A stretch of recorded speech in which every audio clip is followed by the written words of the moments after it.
You're listening to Consolidate That. Welcome back to Consolidate That. Thank you so much for listening today. Ivan, great to see you again today. I'm excited about our guest. I am excited as well. So I'm Ivan Zach, and we have Greg Schimpff. He's joining us as the co-founder of VetSnap, which is the inventory management solution. They recently released their controlled drug solution. So if you have any controlled drugs, then you can use their solution to record them and log them. Hopefully you're at the same time running a veterinary hospital, not just the controlled drugs. Yeah. I don't know.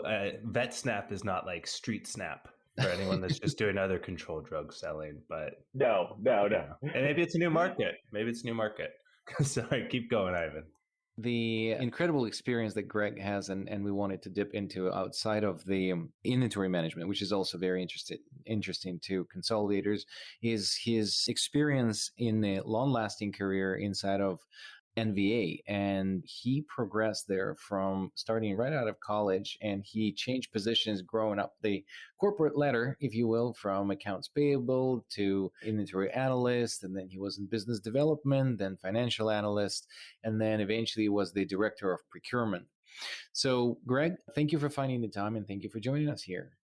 Thank you. Really happy to be here with both of you today. Greg Greg at his time at NVA was probably that person that I would send emails to over and over again as the selling of PIMS or any other thing. So Greg's probably saw my name and went, oh no, what does he have for me today? So that definitely happened a lot during my tenure at NVA while I was director of procurement, essentially managing all of the vendor relations for National Veterinary Associates, which I was really excited to do. It was a really fun job. It was a great organization to participate in, and got a really great opportunity to meet a lot of folks like yourselves in the industry that were developing software, developing technology, whether that was software or whether that was an actual product that would be used for a veterinary hospital to use and service to clients and patients. So yes, I was that guy that would get the emails. I was the shield at NVA, so to speak, of the middleman, the gatekeeper for all of the vendors. So it was exciting time. I remember, Greg, I don't know if you recall how we met, but because you probably had so many people you met with. But when I joined MWI, they became our investors in SmartFlow. So we traveled, and for me, it was a huge event because we were going to NVA, head office. And then we arrived. I don't remember the rep that was working with NVA. Really nice guy. He's like a bigger, stocky guy. I don't remember his name, but we arrived, and I remember that John Yamagata. That's him, and I know that his nickname was Yummy inside of MWI. They never let that one out, so I don't even know if he knows. Well, if he's listening, he'll know. Now. He knows now. That's right. Exactly. And then we came in, and you guys were discussing for about 30 minutes out of an hour that I was excited about how you were hunting boars. So that's yeah, that's right. John was that's right. I think John was a hunter, and I candidly have never hunted boars, but I know a lot of friends that are hunters, and so it's like you have enough information to be dangerous with, right? And so I know how the gatekeeping worked because we didn't talk about SmartFlow. We talked about hunting boars. So I guess there was a part of your ninja skills in there. I joke with folks, and I think there's probably some truth to it, but procurement is like reverse sales, right? Like you're still having to connect with folks that are coming to sell you a product. You have to engage with them. You also have to build a relationship, right? I feel like to be able to really build a true partnership, a good partnership with a vendor, you need to it starts foundationally with trust, familiarity, and building that relationship so that you can both do business together. And of course, there's going to be negotiations, and you're going to want to the vendor's going to want to maximize margin, and you're going to want to take margin away. But at the end of the day, you've got to make sure that you're building something constructive that both organizations can live with and really drive the growth of the organization. So that was really kind of how I approached procurement, and still how I continue to approach it when I'm, if I'm consulting with anybody. That's awesome. So, and I think that this is an interesting balance, and to kind of make this episode something with the takeaways, for consolidators that are listening to this. I mean, there's so many things that people are bombarded when you go to the trade show as a consolidator. I mean, we just started talking about Galaxy Vets recently, and my mailbox is just exploding just with vendors and people. Oh, we heard you do this. You heard, do that. And when, we've gone with a couple consolidators to the trade shows, and it's, again, there's so many shiny objects, and then it's so hard to prioritize. So my feeling is that the procurement has to be really tight with the strategy of the organization. And then I think, again, I'm not familiar with the topic, but it would be great to hear from you that knowing the strategic filter and strategic plan for the next year, quarter, and what the next milestones for the organizations should be driving the procurement strategy. And it's essentially, I think, should be well connected. So was that the story at NVA? Is that what you were guided by? Yeah, so when I started with NVA, we were 75 hospitals. And when I finally got into procurement, I think we were at around 150. So it wasn't as sophisticated as you're describing, but that's exactly how procurement should work. Procurement is performing a process. They're working with internal stakeholders and external stakeholders, which could be, the vendor themselves, and you're trying to, coordinate and make a deal work for essentially both parties, right? More for your organization than the other organization, but the other organization should feel good about the partnership that's being created. So for instance, when I worked with, let's say, I know you both have talked to Yang Shi, who's my friend and co-founder, but did a lot of work with the IT department at NVA. And so the IT department would work internally with, the operators and with the senior level executives to develop a strategy around the technology that they wanted to deploy or what they were looking at. And then they would engage with procurement, and procurement would then go out and start to do market research, start to collect data. Do we already have a baseline of spend for these certain particular technologies? What does that look like? And then who are these vendors? And start to really do that research, working in conjunction with the, relevant department. And so a lot of that's a lot of what we did. A lot of what my team did, a lot of what we did at NVA was, really trying to bolster and add to, I think, the research as well as the, just the overall conversation about the strategy that they were, looking at deploying. That makes sense. Again, it's so cool that you grew with the company and you got sophisticated along the way. So with that, there's a couple sort of tactical steps that I wanted to understand, because when you're probably, 2-3 man show, when you're just running around with your investment deck and, trying to get the first 10 LOIs, it's one story. And then you get bombarded with things and immediately comes to mind, oh, we need the process for this because this is going to go crazy. So at which point, and if you could walk us through what is that when there is an actually owner of the process, what is that sort of value stream, if you will, look like for the procurement? And is there at what level of size of the product or how much it covers you need to step into things like creating RFPs? Or is it more sort of, did you have to step into that right away and say, okay, if we're soliciting some sort of product, we'll send out the RFP, or this is too little for that? And what are those steps when you started to create the process behind it? It definitely evolved over time as you get size and scale. In the very beginning, we weren't necessarily running RFPs. What was essentially happening was there were already existing contracts when I came into the role with various vendors. And a lot of it was, hey, let's look at these contracts. Let's analyze them. Let's get whatever data is available and, from our own internal systems. And then let's start to figure out, can we get a better contract versus last year versus the current contract that we have today. And then over time, what ended up happening was we started collecting more and more data. We worked internally with our business intelligence team, and we actually built out a data mart that we could actually use to compare products over time and really create a very comprehensive spend cube for the organization, which was really cool. One of the things that I really believe, and maybe this is just the way that I trained myself or the mentors that I had along the way, was data was foundational for us. And then leading into your question about RFPs, so once we have the data, we know, okay, well, what are the different kind of spend thresholds? How do you then start to prioritize the vendors that your ecosystem, your portfolio of hospitals are using? from there you can determine, does it warrant an RFP? Because an RFP is a very labor intensive process. If you've ever been a part of one, for both sides, Oh, geez, yeah. right? It's like I did one with NVA. Yeah. Right. Like you've got a list of requirements. You've got to fill out a huge questionnaire. You've got financial information that you've got to provide. Then there's all of these presentations that go along the way, meeting with different stakeholders within the organization. And if you start passing through, going through that process and you're not cut out of it, I mean, depending on how complex the RFP can be, they can run, anywhere from, 6 months. There was an RFP that I had with distributors that lasted almost 18 months. I mean, it was a really long process. I wouldn't recommend an 18-month process. There were external factors that were going on with both businesses that drove that timeline to be extended. But, it's going to be, a very labor intensive process. And so I think one of the things that you've got to know are the partners that you're working with, right? Like if you're doing, I don't know, a few $1 million worth of spend with them, you know that they're going to be in it. They're going to be engaged. They're going to want to participate, especially if they're the incumbent. Yeah, no, that makes sense. So this is interesting. What comes to mind is that part of what you get is with acquired hospitals, you get the list of vendors that are there.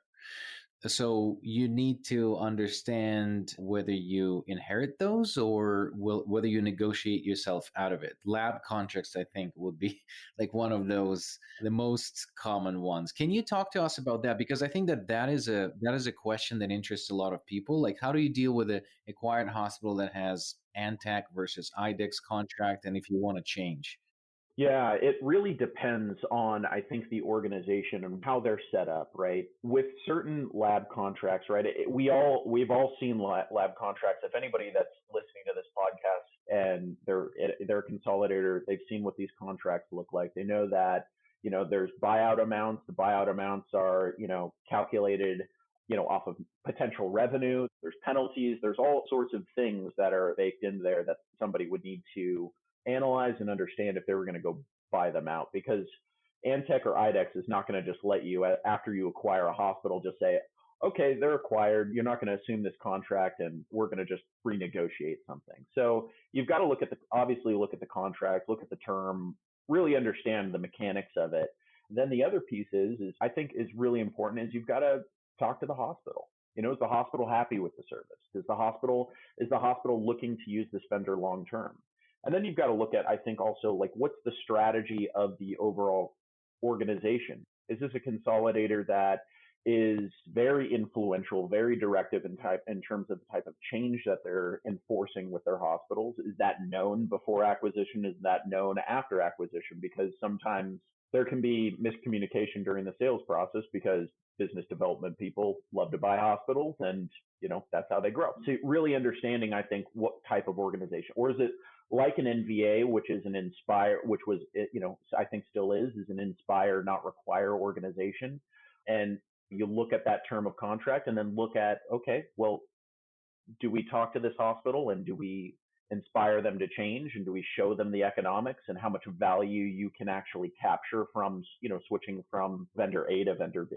That was a lot of like my team worked on that quite a bit, which was NVA would buy a hospital. They would be with, let's say, Antec, because NVA uses IDEX primarily. And we would look at, or Phoenix Labs or what have you, and we look at the mix of tests, we look at the pricing, and then we, compare it to our IDEX pricing, which was great. We had all of the mapping for, like for like code. So it was very easy for us to communicate the value to those practices. And I think that's really important. That's part of that was part of the offering that NVA had, which was, we're a sizable organization. We've got some great contracts, and like, you've sold to us for a reason, and here's the value that we can provide post transaction. So yeah, that was a little bit how we did it with the lab contracts. Hopefully I don't know if I totally answered your question, but You did. But that leads to a very good question about the hospitals. So sometimes with the organizations, especially, there's quite a few consolidators out there that their thesis are, we're not going to change anything.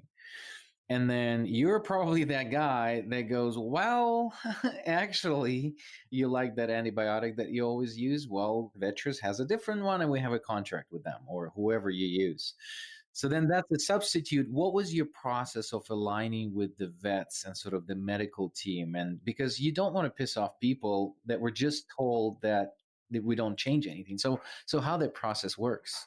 Yeah, that's a really good question. And I think one of the biggest things that we did in vendor relations, purchasing, procurement, whatever your organization calls it, is we had a really tight relationship with business development.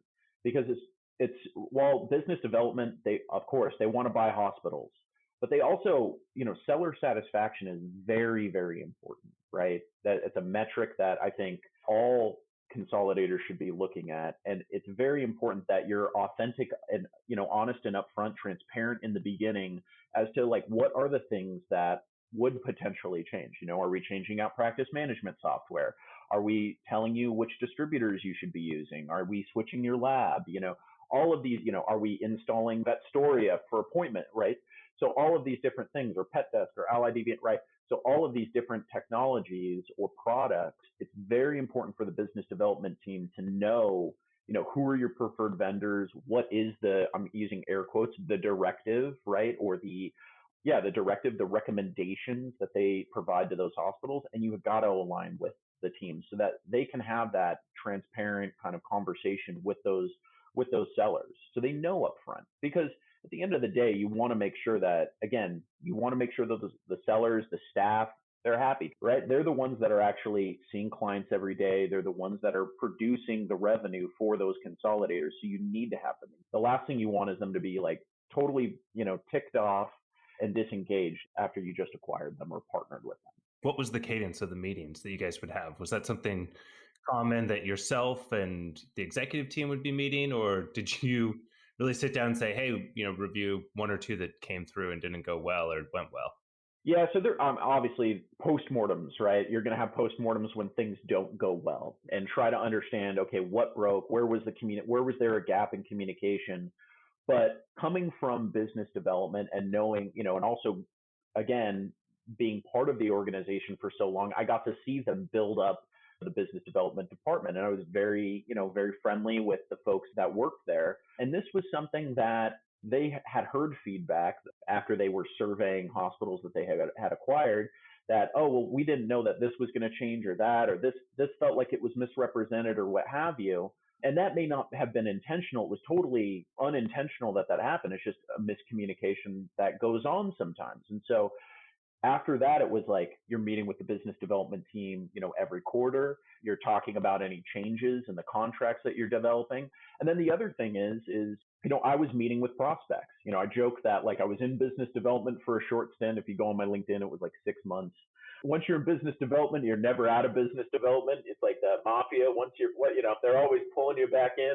And so we met with a lot of prospects, and I got the opportunity to talk about preferred vendors and the contracts as much as you can talk about it, because they're not yet part of the organization. So, you can give them kind of directionally what they can expect. You can have that transparent, yet helps to have that transparent conversation with them as well. And so it really, I think, reinforces what the business development team says. And then myself as the head of procurement and purchasing was able to have those conversations with those sellers. So, I mean, by the end of it, I was probably doing, I don't know, a couple of prospect meetings a week where we were meeting with sellers and just communicating to them what would change, what wasn't going to change, what they could expect. And I feel like that is really important. It relieves the anxiety for those sellers, right? And their staff, right? It's very important that you're relieving that anxiety so they know what's going on. It removes that layer of uncertainty. The other thing that would be interesting to talk about, what have you seen change in the recent sort of years in the veterinary domain from where you saw it as a sort of inside of NVA, the hospitals, the veterinarians? There's a couple of changes that are interesting. And then with your new initiative, and what have you learned in your NVA years that helps you to build your new venture? Yeah, one of the biggest things I feel like that has changed is just the innovation, right? I mean, I think all of us can agree that you rewind back to 2014, 2000, not much innovation, right?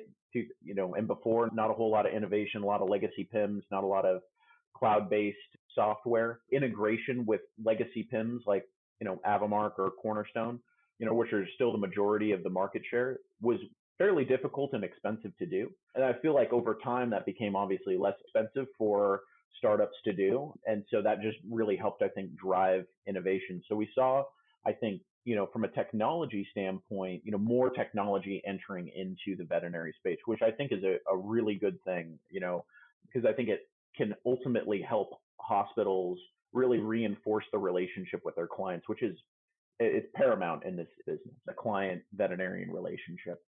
The other thing that we saw it do was, I think, help start to, help hospitals, compete in different channels. So we saw, VetSource, Vets First Choice, which then became Covetrus, really come into the space and help hospitals really compete with, 1-800-PetMeds. And then when Chewy started becoming a much bigger player, that hospitals were able to actually compete in that front, which is really cool. The other thing that we saw that I saw was, just a lot more competition and consolidators, right? We're seeing, how many consolidators are there today? It's got to be like 40, 50, No, 50. 50. In North America only. Yeah, North America only, there's 50 consolidators. When I first started, I feel like there were like 3 or 4 of us. 3. Right? Yeah, it was like 3. It was like VCA, it was VCA, it was NVA, and it was Banfield. And then we saw VetCore come and launch and join the market. We saw Pathway, right? We saw all of these others just starting to come into market. And you saw an emergence of GPOs like VMG and TBC and all of these others. So what we're seeing is that hospitals, while they've worked in these different silos, there's a desire to be part of a larger network, right? And I think that's why we're seeing just the acceleration of consolidation. Also, participation in GPOs is because, veterinarians, although, they are very focused on their individual practices, I think that they're eager to know and understand what their peers are doing, what others are doing. And they're always, I feel like, driving towards innovation. I would say those are the things that I've seen or experienced. And then how does that, translate to what we're doing today is, well, what we know is that hospitals are very, very busy, right? We know that staffing is very difficult. We know that the 2 biggest issues, right, and I feel like in veterinary practices, and this is just one man's opinion, is being able to staff and hire veterinarians, hire technicians, and then the other piece is around inventory, and being able to manage it effectively. And they're just really, and on the latter piece, they're just really, we didn't feel like there was a really comprehensive, easy way for hospitals to be able to manage inventory. And that's why that's why we started VetSnap. Our whole mission is really focusing on hospitals and the staff and trying to make their lives easier because they're just so busy. And we feel like it's just going to be busier with more and more clients, more and more adoption. We know that the industry is growing and that there's just going to be more of a demand of their time. And so how do we make those processes easier for them to manage and using technology to do it? That's great, Greg. Well, we're coming up on our available time, but I do want to make sure that people check out your website, vetsnap.com. Also, listen to the episode that Ivan and I did with your co-founder, Yang Shi. You can find that the same place that you're listening to this. So just go back a few weeks and you'll hear the episode with Yang as well. 2 questions we ask everyone, and then we'll let you go and get on with your day. First, what is a book that people should read that has been beneficial or influential to you?